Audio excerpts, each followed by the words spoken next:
ਸਤਨਾਮ ਵਾਹਿਗੁਰੂ ਸਾਹਿਬ JIO. ਸਾਚਾ ਸਾਹਿਬ ਸਾਚ ਨਾਇ, ਭਾਖਿਆ ਭਉ ਅਪਾਰ। ਆਖੈ ਮੰਗੈ ਦੇਹ ਦੇਹ, ਦਾਤ ਕਰੇ ਦਾਤਾਰ। ਫੇਰ ਕੇ ਅੱਗੇ ਰੱਖੀਐ, ਜਿਤ ਦਿਸੈ ਦਰਬਾਰ।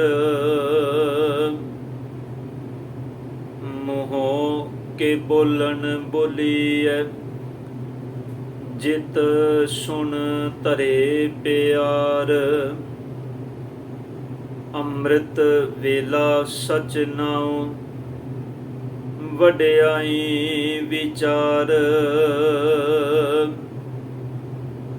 ਕਰਮੀ ਆਵੇ ਕਪੜਾ, ਨਦਰੀ ਮੋਖ ਦੁਆਰ। ਨਾਨਕ ਇਵੇਂ ਜਾਣੀਐ, ਸਭ ਆਪੇ ਸਚਿਆਰ। ਨਾਨਕ ਇਵੇਂ ਜਾਣੀਐ, ਸਭ ਆਪੇ ਸਚਿਆਰ। ਪਰਮ ਸਨਮਾਨਯੋਗ ਚਵਰ ਛਤਰ ਤਖਤ ਦੇ ਮਾਲਕ ਧੰਨ ਧੰਨ ਸਾਹਿਬ ਸ੍ਰੀ ਗੁਰੂ ਗ੍ਰੰਥ ਸਾਹਿਬ ਪਾਤਸ਼ਾਹ ਜੀ, ਸਤਿਗੁਰਾਂ ਦੀ ਪਾਵਨ ਪਵਿੱਤਰ ਨਿੱਘੀ ਗੋਦ ਅੰਦਰ ਸੁਭਾਈਮਾਨ ਗੁਰੂ ਸਰੂਪ ਗੁਰੂ ਪਿਆਰੀ ਸਾਧ ਸੰਗਤ ਜੀਓ। ਸਤਿਗੁਰਾਂ ਨੇ ਅਪਾਰ ਕਿਰਪਾ ਕੀਤੀ ਹੈ।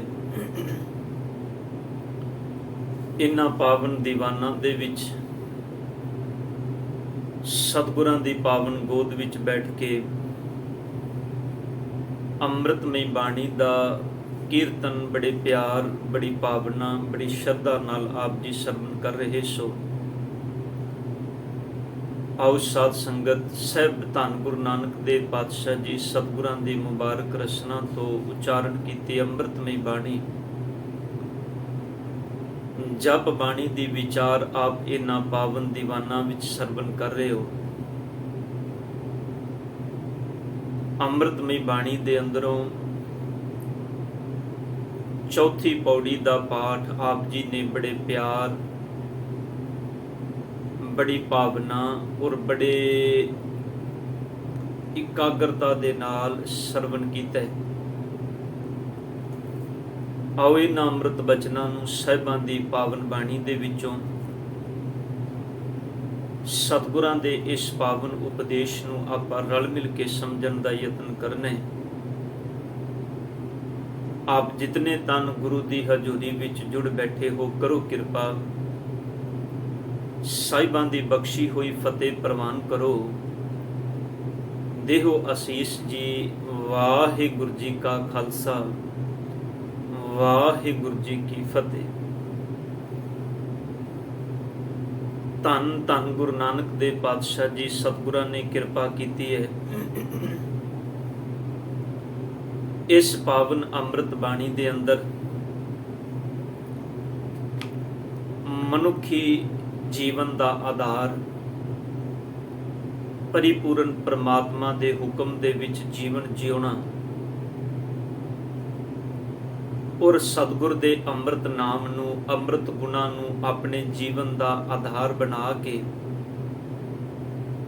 ਉਹਨਾਂ ਗੁਣਾਂ ਨੂੰ ਪ੍ਰੈਕਟੀਕਲ ਆਪਣੇ ਜੀਵਨ ਦੇ ਵਿੱਚ ਕਮਾਉਣ ਦਾ ਯਤਨ ਕਰਨਾ ਤੇ ਕਮਾ ਕੇ ਜੀਵਨ ਜਿਉਣਾ। ਔਰ ਸਭ ਤੋਂ ਵੱਡੀ ਗੱਲ, ਮਨੁੱਖੀ ਜੀਵਨ ਦੇ ਅੰਦਰ ਜਿਹੜੀ ਗੁਰੂ ਦੀ ਇੰਪੋਰਟੈਂਸ ਹੈ, ਧੰਨ ਗੁਰੂ ਨਾਨਕ ਦੇਵ ਪਾਤਸ਼ਾਹ ਜੀ ਨੇ ਕਿਰਪਾ ਕਰਕੇ ਇਹ ਸਭ ਗੱਲਾਂ ਇਸ ਬਾਣੀ ਦੇ ਵਿੱਚ ਸਾਨੂੰ ਸਮਝਾਉਣ ਦਾ ਯਤਨ ਕੀਤਾ ਹੈ। ਕੱਲ ਸਾਹਿਬਾਂ ਦੇ ਪਾਵਨ ਬਚਨ ਆਪਾਂ ਸਾਂਝੇ ਕੀਤੇ ਸਨ। ਕਿ ਜਿਹੜੇ ਪ੍ਰਮਾਤਮਾ ਦੇ ਹੁਕਮ ਵਿੱਚ ਤੁਰਦੇ ਨੇ,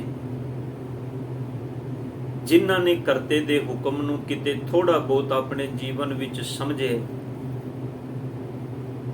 ਉਹ ਫਿਰ ਆਪਣੇ ਅੰਦਰੋਂ ਹਉਮੈ ਨੂੰ ਮਾਰਨ ਦਾ ਯਤਨ ਕਰਦੇ ਨੇ। ਉਹ ਪ੍ਰਮਾਤਮਾ ਦੇ ਗੁਣਾਂ ਨੂੰ, ਪ੍ਰਮਾਤਮਾ ਦੀਆਂ ਵਡਿਆਈਆਂ ਨੂੰ, ਸਤਿਗੁਰ ਦੇ ਸੁੰਦਰ ਗੁਣਾਂ ਨੂੰ, ਪ੍ਰਮਾਤਮਾ ਦੀਆਂ ਦਾਤਾਂ ਨੂੰ ਵੇਖ ਕੇ, ਪ੍ਰਮਾਤਮਾ ਦੇ ਦਿੱਤੇ ਹੋਏ ਤਾਨ ਬਲ ਦੇ ਨਾਲ ਪਰਿਪੂਰਨ ਪ੍ਰਮਾਤਮਾ ਦੇ ਗੁਣਾਂ ਨੂੰ, ਉਹਦੇ ਤਾਨ ਨੂੰ, ਉਹਦੇ ਬਲ ਨੂੰ ਗਾਉਂਦੇ ਨੇ, ਯਾਦ ਕਰਦੇ ਨੇ। ਸਾਧ ਸੰਗਤ ਪ੍ਰਮਾਤਮਾ ਨੂੰ, ਰੱਬ ਨੂੰ ਅਸਲ ਵਿੱਚ ਮਨੁੱਖ ਉਦੋਂ ਹੀ ਆਪਣੇ ਜੀਵਨ ਵਿੱਚ ਯਾਦ ਕਰਦਾ ਹੈ ਜਦੋਂ ਇਹਨੂੰ ਆਪਣੇ ਜੀਵਨ ਦੇ ਵਿੱਚ ਕੋਈ ਤਕਲੀਫ, ਕੋਈ ਪੀੜਾ, ਕੋਈ ਦੁੱਖ ਮਹਿਸੂਸ ਹੁੰਦਾ ਹੈ। ਅਸਲ ਵਿੱਚ ਇਹ ਕਰਮ ਸਾਡੇ ਜੀਵਨ ਦਾ ਇੱਕ ਅੰਗ ਹੋਣਾ ਚਾਹੀਦਾ ਸੀ ਕਿ ਜਿਸ ਕਾ ਦਿਆ ਪਹਿਨੇ ਖਾਏ ਤਿਸ ਸਿਓ ਆਲਸ ਕਿਉ ਬਣੇ ਮੇਰੀ ਮਾਏ, ਕਿ ਜਿਸ ਦੀਆਂ ਦਾਤਾਂ ਨੂੰ ਤੂੰ ਆਪਣੇ ਜੀਵਨ ਦੇ ਵਿੱਚ ਵਰਤਦਾ ਹੈ, ਉਸ ਕਰਤੇ ਮਾਲਕ ਨੂੰ ਤੂੰ ਯਾਦ ਕਰਨ ਲੱਗਿਆ ਮਨ ਦੇ ਵਿੱਚ ਆਲਸ ਕਿਉਂ ਕਰਦਾ ਹੈ? ਉਹਨੂੰ ਯਾਦ ਕਰ, ਉਹਦੇ ਗੁਣਾਂ ਨੂੰ ਆਪਣੇ ਜੀਵਨ ਦਾ ਆਧਾਰ ਬਣਾ। ਉਹ ਗੁਣ ਜਦੋਂ ਪ੍ਰੈਕਟੀਕਲ ਰੂਪ ਵਿੱਚ ਤੇਰੇ ਜੀਵਨ ਵਿੱਚ ਵਰਤਣਗੇ, ਫਿਰ ਤੇਰਾ ਜੀਵਨ ਬੜਾ ਸੁਚੱਜਾ, ਸੋਹਣਾ ਹੋ ਜਾਏਗਾ। ਧੰਨ ਗੁਰੂ ਨਾਨਕ ਪਾਤਸ਼ਾਹ ਜੀ ਅੱਜ ਇਹਨਾਂ ਪਾਵਨ ਬਚਨਾਂ ਵਿੱਚ ਚੌਥੀ ਪੌੜੀ ਵਿੱਚ ਬਖਸ਼ਿਸ਼ ਕਰਦੇ ਨੇ। ਸਭ ਕਹਿੰਦੇ ਨੇ ਜਿੰਦੇ ਗੁਣਾਂ ਨੂੰ ਇਹ ਬੰਦਿਆ ਤੂੰ ਕੰਟੀਨਿਊ ਆਪਣੇ ਜੀਵਨ ਵਿੱਚ ਗਾਣਾ ਹੈ, ਚੇਤੇ ਕਰਨਾ ਹੈ।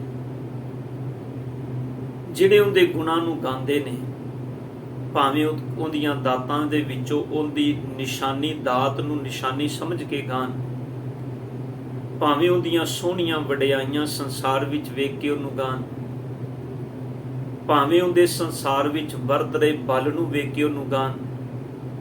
ਕੋਈ ਕਿਸੇ ਵੀ ਢੰਗ ਨਾਲ ਉਸ ਪ੍ਰਮਾਤਮਾ ਨੂੰ ਜਦੋਂ ਗਾਉਂਦਾ ਹੈ, ਫਿਰ ਉਹ ਪਰਿਪੂਰਨ ਪ੍ਰਮਾਤਮਾ ਦੇ ਚਰਨਾਂ ਦੇ ਵਿੱਚ ਸਮਰਪਿਤ ਹੋ ਜਾਂਦਾ ਹੈ। ਇਹ ਗੱਲ ਸਾਧ ਸੰਗਤ ਨਾਲ ਨਾਲ ਚੇਤੇ ਰੱਖਣਾ। ਮੈਂ ਕੱਲ ਵੀ ਇਸ ਗੱਲ ਦਾ ਬਾਣੀ ਦੀ ਵਿਚਾਰ ਕਰਨ ਦੇ ਆਰੰਭ ਵਿੱਚ ਜ਼ਿਕਰ ਕੀਤਾ ਸੀ ਕਿ ਪ੍ਰਮਾਤਮਾ ਦਾ ਹੁਕਮ ਬੜਾ ਵਿਸ਼ਾਲ ਹੈ। ਉਹਦੇ ਹੁਕਮ ਨੂੰ ਬੂਝਿਆ ਨਹੀਂ ਜਾ ਸਕਦਾ, ਪੂਰਨ ਤੌਰ ਤੇ ਸਮਝਿਆ ਨਹੀਂ ਜਾ ਸਕਦਾ। ਉਹਦੇ ਹੁਕਮ ਨੂੰ ਬੂਝਣ ਵਾਲੇ ਬੰਦੇ ਕਈ ਆਏ ਤੇ ਕਈ ਚਲੇ ਗਏ। ਸ਼ਬਦ ਦੀ ਬਾਣੀ ਕਹਿੰਦੀ ਹੈ, ਅੰਤ ਕੋ ਚਾਹਣ ਜੋ ਗਏ ਸੇ ਗਏ ਅਨੰਤ ਗਵਾਏ। ਜਿਹੜੇ ਉਹਦੇ ਅੰਤ ਨੂੰ ਲੈਣ ਲਈ ਨਿਕਲੇ ਸਨ, ਉਹ ਅੰਤ ਨੂੰ ਆਪ ਖੱਪ ਗਏ, ਆਪ ਮਰ ਗਏ ਸੰਸਾਰ ਵਿੱਚੋਂ, ਪਰ ਉਹ ਅੰਤ ਨਹੀਂ ਪਾ ਸਕੇ। ਉਹਦੇ ਅੰਤ ਨੂੰ ਪਾਣਾ ਇੰਜ ਹੈ ਜਿਵੇਂ ਕੋਈ ਬੰਦਾ ਸਮੁੰਦਰ ਦੇ ਕਿਨਾਰੇ ਤੇ ਖੜਾ ਹੋਵੇ, ਉਹਦੇ ਕੋਲੋਂ ਸਮੁੰਦਰ ਤੋਂ ਪਾਰ ਹੋਣ ਦੀ ਕੋਈ ਜੁਗਤੀ ਨਾ ਹੋਵੇ, ਨਾ ਉਹਦੇ ਕੋਲੋਂ ਬੇੜੀ ਹੈ, ਨਾ ਉਹਦੇ ਕੋਲੋਂ ਤਰਨ ਦੀ ਸਮਰੱਥਾ ਹੈ। ਸਮੁੰਦਰ ਦੇ ਕਿਨਾਰੇ ਤੇ ਖੜਾ ਹੈ ਤੇ ਸਮੁੰਦਰ ਦੇ ਪਾਰ ਜਾਣ ਦਾ ਕਿਆਸ ਲਾਉਣ ਵਾਲਾ ਬੰਦਾ ਸਿਰਫ ਸੋਚ ਰਿਹਾ ਹੈ ਵੀ ਸਮੁੰਦਰ ਦੇ ਪਾਰ ਇੰਜ ਹੋਏਗਾ, ਸਮੁੰਦਰ ਦੇ ਪਾਰ ਉਂਝ ਹੋਏਗਾ। ਪਰ ਇਸ ਕਿਨਾਰੇ ਤੇ ਖੜਾ ਹੋਇਆ ਦੂਜੇ ਕਿਨਾਰੇ ਦੇ ਕਿਆਸ ਲਾਉਂਦਾ ਹੈ, ਸਿਰਫ ਦੂਜੇ ਕਿਨਾਰੇ ਦੀਆਂ ਗੱਲਾਂ ਨੂੰ ਮਨ ਵਿੱਚ ਚਿਤਵਦਾ ਹੈ, ਪਰ ਉਹਨੂੰ ਹਕੀਕਤ ਵਿੱਚ ਨਹੀਂ ਪਤਾ। ਕਿਉਂਕਿ ਉਹ ਪਾਰ ਜਾ ਹੀ ਨਹੀਂ ਸਕਦਾ, ਉਹਦੇ ਕੋਲ ਜੁਗਤ ਕੋਈ ਨਹੀਂ। ਤੇ ਜੇ ਕਿਤੇ ਪ੍ਰਮਾਤਮਾ ਕਿਰਪਾ ਕਰੇ ਇਹਨੂੰ ਜੁਗਤ ਮਿਲ ਵੀ ਜਾਏ ਤੇ ਸਤਿਗੁਰ ਕਹਿੰਦੇ ਨੇ ਫਿਰ ਵੀ ਉਸ ਸਮੁੰਦਰ ਦਾ ਪਾਰ ਦਾ ਬੰਨਾ ਨਹੀਂ ਪਾਇਆ ਜਾ ਸਕਦਾ। ਉਹ ਤੇ ਬਾਹਰ ਰੁੱਖੀ ਸਮੁੰਦਰ ਹੈ, ਪਰ ਸਤਿਗੁਰ ਕਹਿੰਦੇ ਨੇ ਪ੍ਰਮਾਤਮਾ ਉਹ ਅਥਾਹ ਸਮੁੰਦਰ ਹੈ ਜਿੰਦੇ ਬਾਬਤ ਸਾਹਿਬ ਦੀ ਅੰਮ੍ਰਿਤ ਬਾਣੀ ਕਹਿੰਦੀ ਹੈ ਕਿ हे ਮੇਰੇ ਮਾਲਕ ਜੀ, ਜਿਹੜੇ ਇਨਸਾਨ ਅਸਲ ਵਿੱਚ ਤੇਰੇ ਗੁਣਾਂ ਨਾਲ ਜੁੜਦੇ ਨੇ ਨਾ, ਉਹਨਾਂ ਦੇ ਜੀਵਨ ਦਾ ਫਿਰ ਇੱਕ ਮਕਸਦ ਬਣ ਜਾਂਦਾ ਹੈ, ਉਹਨਾਂ ਦੇ ਜੀਵਨ ਦਾ ਇੱਕ ਮਨੋਰਥ ਬਣ ਜਾਂਦਾ ਹੈ। ਉਹ ਤੇਰੇ ਗੁਣਾਂ ਨੂੰ ਗਾ ਗਾ ਕੇ ਤੇਰੇ ਗੁਣਾਂ ਦੇ ਵਿੱਚ ਸਮਾਨ ਦਾ ਯਤਨ ਕਰਦੇ ਨੇ। ਉਹ ਜ਼ੋਰ ਇਸ ਪਾਸੇ ਨਹੀਂ ਲਾਉਂਦੇ ਵੀ ਮੈਂ ਪਰਮਾਤਮਾ ਦਾ ਅੰਤ ਖੋਜ ਲਵਾਂ। ਗੁਰੂ ਅਰਜਨ ਸਾਹਿਬ ਜੀ ਦੇ ਬਚਨ ਤੁਸੀਂ ਰੋਜ਼ ਪੜ੍ਹਦੇ ਹੋ। ਧੰਨ ਗੁਰੂ ਗ੍ਰੰਥ ਸਾਹਿਬ ਪਾਤਸ਼ਾਹ ਜੀ ਦੀ ਸੰਪਾਦਨਾ ਧੰਨ ਗੁਰੂ ਅਰਜਨ ਦੇਵ ਪਾਤਸ਼ਾਹ ਜੀ ਨੇ ਕੀਤੀ। ਜਦੋਂ ਸਤਿਗੁਰੂ ਜੀ ਸੰਪਾਦਨਾ ਕਰਦੇ ਨੇ ਨਾ, ਵੇਖੋ ਸਭ ਗੁਰੂ ਅਰਜਨ ਦੇਵ ਪਾਤਸ਼ਾਹ ਜੀ ਦੀ ਸਭ ਤੋਂ ਜ਼ਿਆਦਾ ਬਾਣੀ ਹੈ ਗੁਰੂ ਗ੍ਰੰਥ ਸਾਹਿਬ ਜੀ ਦੇ ਵਿੱਚ। ਪਰ ਜਦੋਂ ਸਤਿਗੁਰੂ ਜੀ ਸੰਪਾਦਨਾ ਕਰਦੇ ਨੇ ਤੇ ਬਾਣੀ ਦੀ ਸੰਪੂਰਨਤਾ ਕਰਦੇ ਨੇ ਤੇ ਉੱਥੇ ਫਿਰ ਇੱਕ ਬਚਨ ਕਹਿ ਦਿੰਦੇ ਨੇ, ਤੇਰਾ ਕੀਤਾ ਜਾਤੋ ਨਾਹੀ। ਸਤਿਗੁਰ ਤੇਰੇ ਕੀਤੇ ਨੂੰ ਮੈਂ ਜਾਣ ਨਹੀਂ ਸਕਦਾ, ਮੈਨੂੰ ਜੋਗ ਕਿਤੋਈ। ਸਤਿਗੁਰ ਤੂੰ ਮੈਨੂੰ ਕਿਰਪਾ ਕੀਤੀ, ਤੂੰ ਮੇਰੇ ਤੇ ਰਹਿਮਤ ਕੀਤੀ ਹੈ। ਮੈਨੂੰ ਜੋਗ ਕਿਤੋਈ ਮੈਂ ਨਿਰਗੁਣਿਆਰੇ ਕੋ ਗੁਣ ਨਹੀਂ। ਸਤਿਗੁਰ ਮੈਂ ਨਿਰਗੁਣਿਆਰਾ ਹਾਂ, ਮੇਰੇ ਕੋਲ ਕੋਈ ਗੁਣ ਨਹੀਂ ਕਿ ਮੈਂ ਤੁਹਾਨੂੰ ਪੂਰਨ ਤੌਰ ਤੇ ਬਿਆਨ ਕਰ ਸਕਾਂ। ਪੂਰਨ ਤੌਰ ਤੇ ਮੈਂ ਤੁਹਾਨੂੰ ਬਿਆਨ ਕਰ ਹੀ ਨਹੀਂ ਸਕਦਾ। ਧਿਆਨ ਦੇਣਾ, ਜੋ ਇੱਕ ਸੀਮਾ ਵਿੱਚ ਹੈ ਉਹ ਅਸੀਮ ਨੂੰ ਕਿਵੇਂ ਬਿਆਨ ਕਰੇਗਾ। ਜੋ ਸਮੇਂ ਦੇ ਅਧੀਨ ਹੈ ਉਹ ਉਸ ਹਸਤੀ ਨੂੰ ਕਿਵੇਂ ਬਿਆਨ ਕਰੇਗਾ ਜਿੰਦੇ ਤੇ ਸਮੇਂ ਦਾ ਪ੍ਰਭਾਵ ਹੀ ਕੋਈ ਨਹੀਂ। ਇਹ ਗੱਲਾਂ ਸਤਿਗੁਰੂ ਗੁਰੂ ਗ੍ਰੰਥ ਸਾਹਿਬ ਪਾਤਸ਼ਾਹ ਜੀ ਨੇ ਵਾਰ-ਵਾਰ ਸਾਡੇ ਸਾਹਮਣੇ ਰੱਖੀਆਂ ਨੇ। ਇਸੇ ਕਰਕੇ ਸਤਿਗੁਰੂ ਨੇ ਅੱਜ ਸ਼ਬਦ ਜਿਹੜਾ ਵਰਤਿਆ ਹੈ, ਪਾਤਸ਼ਾਹ ਕਹਿੰਦੇ ਨੇ ਸਾਚਾ ਸਾਹਿਬ। ਸਾਚਾ ਦਾ ਭਾਵ ਹੈ ਸਦੀਵੀ। ਇਹ ਸ਼ਬਦ ਇਸ ਤੋਂ ਪਹਿਲਾਂ ਦੋ ਸ਼ਬਦਾਂ ਦੇ ਰੂਪ ਵਿੱਚ ਅਸੀਂ ਪੜ੍ਹਿਆ, ਸਤਨਾਮ, ਜਿੱਥੇ ਸਤਿਗੁਰੂ ਨੇ ਆਖਿਆ ਉਹ ਪਰਮਾਤਮਾ ਸੱਚ ਹੈ। ਫਿਰ ਸ਼ਬਦ ਪੜ੍ਹਿਆ ਆਦ ਸੱਚ। ਇਹ ਪਰਮਾਤਮਾ ਜੁਗਾਂ ਤੋਂ ਜੁਗੰਤਰਾਂ ਤੋਂ ਜਦੋਂ ਦੀ ਸ੍ਰਿਸ਼ਟੀ ਉਸ ਪਰਮਾਤਮਾ ਦੀ ਬਖਸ਼ਿਸ਼ ਨਾਲ ਹੋਂਦ ਵਿੱਚ ਆਈ ਹੈ, ਜਿਹਨੂੰ ਸਾਹਿਬ ਕਹਿੰਦੇ ਨੇ ਆਪੀ ਨੇ ਆਪ ਸਾਜਿਓ, ਆਪੀ ਨੇ ਰਚਿਓ ਨਾਉ, ਦੋਏ ਕੁਦਰਤ ਸਾਜੀਏ ਕਰ ਆਸਨ ਡਿਠੋ ਚਾਓ। ਗੁਰੂ ਨਾਨਕ ਸਾਹਿਬ ਪਾਤਸ਼ਾਹ ਕਹਿੰਦੇ ਨੇ ਉਹ ਪਰਮਾਤਮਾ, ਉਹ ਹਸਤੀ ਸਾਚਾ ਸਾਹਿਬ। ਸਾਹਿਬ ਦੇ ਅਖਰੀ ਅਰਥ ਹੁੰਦੇ ਨੇ ਵੈਸੇ ਵੱਡਾ। ਪਾਤਸ਼ਾਹ ਕਹਿੰਦੇ ਨੇ ਉਹ ਸਦੀਵੀ ਹਾਜ਼ਰ ਨਾਜ਼ਰ ਹੈ ਤੇ ਸਭ ਤੋਂ ਵੱਡਾ ਹੈ। ਸਾਚ ਨਾਏ, ਨਾਈ ਸ਼ਬਦ ਦਾ ਅਖਰੀ ਅਰਥ, ਵੈਸੇ ਇਹ ਸ਼ਬਦ ਬਾਣੀ ਦੇ ਵਿੱਚ ਇਹਨੂੰ ਪ੍ਰਕਰਨ ਦੇ ਹਿਸਾਬ ਨਾਲ ਸਾਧ ਸੰਗਤ ਜੀ ਪੜ੍ਹਨਾ ਤੇ ਸਮਝਣਾ ਬੜਾ ਜ਼ਰੂਰੀ ਹੈ। ਅੱਗੇ ਜਾ ਕੇ ਇਸੇ ਅੰਮ੍ਰਿਤ ਬਾਣੀ ਦੇ ਅੰਦਰ ਸ਼ਬਦ ਆਏਗਾ, ਤੀਰਥ ਨਾਵਾਂ ਜੇ ਤਿਸ ਭਾਵਾਂ ਵਿਣ ਭਾਣੇ ਕੇ ਨਾਏ ਕਰੀ। ਧਿਆਨ ਦੇਣਾ, ਉੱਥੇ ਵੀ ਸ਼ਬਦ ਨਾਏ ਹੈ। ਫਿਰ ਤੁਸੀਂ 5ਵੀਂ ਪੌੜੀ ਦੇ ਵਿੱਚ ਇੱਕ ਸ਼ਬਦ 6ਵੀਂ ਪੌੜੀ ਦੇ ਵਿੱਚ ਪੜੋਗੇ, ਧੰਨ ਗੁਰੂ ਨਾਨਕ ਪਾਤਸ਼ਾਹ ਜੀ ਦੇ ਅੰਮ੍ਰਿਤ ਬਚਨ। ਉੱਥੇ ਵੀ ਸਤਿਗੁਰ ਨੇ ਇਸੇ ਗੱਲ ਦਾ ਜ਼ਿਕਰ ਕੀਤਾ ਹੈ ਕਿ ਇਹ ਮੇਰੇ ਮਾਲਕ ਜੀ ਤੇਰੇ ਨਾਏ, ਨਾਏ ਦਾ ਮਤਲਬ ਕਿਤੇ ਨਾਣ ਦੇ ਰੂਪ ਵਿੱਚ ਆਇਆ ਹੈ, ਕਿਤੇ ਸਤਿਗੁਰ ਨੇ ਸ਼ਬਦ ਨੂੰ ਵਰਤਿਆ ਤੇ ਨਾਮ ਦੇ ਰੂਪ ਵਿੱਚ ਵਰਤਿਆ। ਪ੍ਰਕਰਨ ਦੇ ਹਿਸਾਬ ਨਾਲ ਸਾਨੂੰ ਉੱਥੇ ਸ਼ਬਦ ਨੂੰ ਸਮਝਣਾ ਪਏਗਾ। ਇਸ ਕਰਕੇ ਬਾਣੀ ਦੇ ਅੰਦਰ ਕਈ ਸ਼ਬਦ, ਕਿਉਂਕਿ ਸਾਧ ਸੰਗਤ ਇੱਕ ਸ਼ਬਦ ਕਈ ਤਰ੍ਹਾਂ ਦੇ ਅਰਥ ਰੱਖਦਾ ਹੈ, ਪਰ ਉਹ ਸ਼ਬਦ ਕਿਸ ਪ੍ਰਕਰਨ ਦੇ ਵਿੱਚ ਵਰਤਿਆ ਗਿਆ ਹੈ ਉਹ ਸਾਨੂੰ ਗੁਰਬਾਣੀ ਦੇ ਅਰਥ ਸਮਝਣ ਤੋਂ ਬਾਅਦ ਉਸ ਪ੍ਰਕਰਨ ਦੇ ਵਿੱਚ ਉਸ ਸ਼ਬਦ ਨੂੰ ਪੜ੍ਹਨਾ ਪਏਗਾ। ਇਹ ਸਾਰੀ ਘਾਲਣਾ ਜਿਹੜੀ ਹੈ ਇਹ ਅਸਲ ਵਿੱਚ ਬਾਣੀ ਨੂੰ ਸਮਝਣ ਦੇ ਉੱਪਰ ਖੜੀ ਹੋਈ ਹੈ। ਧੰਨ ਗੁਰੂ ਨਾਨਕ ਪਾਤਸ਼ਾਹ ਕਹਿੰਦੇ ਨੇ ਸਾਚਾ ਸਾਹਿਬ ਸਾਚ ਨਾਏ। ਨਾਏ ਦੇ ਅਖਰੀ ਅਰਥ ਬਹੁਤੇ ਵਿਦਵਾਨਾਂ ਨੇ ਨਾਮ ਤੋਂ ਕੀਤੇ ਨੇ, ਪਰ ਪ੍ਰਿੰਸੀਪਲ ਸਾਹਿਬ ਸਿੰਘ ਜੀ ਨੇ ਇਹਦੇ ਅਰਥ ਕੀਤੇ ਨੇ ਨਿਆਏ ਤੋਂ, ਕਿ ਇਹ ਮੇਰੇ ਮਾਲਕ ਜੀ ਤੂੰ ਵੀ ਸਦੀਵੀ ਸੱਚ ਹੈ ਤੇ ਜਿਹੜਾ ਤੇਰਾ ਨਿਆਂ ਹੈ ਕੁਦਰਤ ਦੇ ਅੰਦਰ ਉਹ ਵੀ ਸਦੀਵੀ ਸੱਚ ਹੈ।